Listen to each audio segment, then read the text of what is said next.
Royal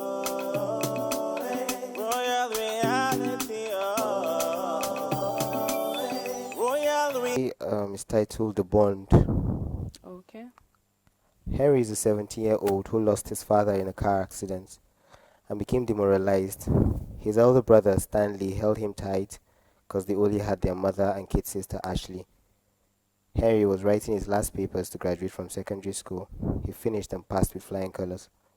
A month later, Stanley got a job, but because he had something doing, he asked Henry, who just finished secondary school, to take the job so they can both get income instead of him staying at home just sleeping and doing nothing.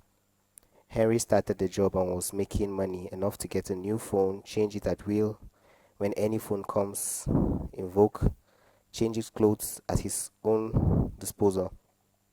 Stanley observed that but never said a word because he felt it was just teenage temperament. It kept on happening. Now it didn't occur to Henry that he had the background where he came from, where they barely had food, barely had light, barely had water. On the blessed day, Stanley had issues with his business and needed to take their mom to the hospital, but no means. He had to ask help from Henry, but he bluntly refused. A few minutes later, Henry got a call to help his friend Damola with some of 70,000 naira, and within a twinkle of an eye, he transferred the money to Damola. A few months later, Henry got admission into the higher institution to study law. Stanley kept advising him, despite all odds, to save up for school, but to no avail. Stanley kept on with the struggle, taking care of their mom and Ashley. Henry got into school. He rented an apartment worth a fortune, bought shoes and designer outfits to flaunt himself in school. After his first year in school, he had to renew rent, but no, he couldn't. He could not even keep up with the flashy life, so he had to start selling his things and move back to the hostel.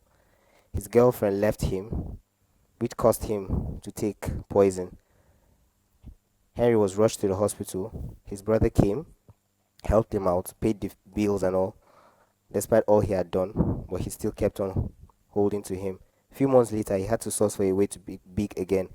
He took into robbery and later drug dealing. The only one that he thought he trusted, Damola, planned his arrest. Henry was caught at the airport with drugs while smuggling drugs into the country. All his money was confiscated. He lost everything. On the day of the court hearing, Stanley rallied around to get a lawyer, but nothing came out.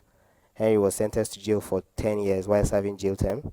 He tried to escape, but was shot in the process.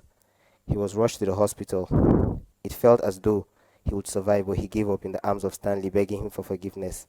When his mom heard of the death, she gave up, slumped and died, leaving Stanley and Ashley.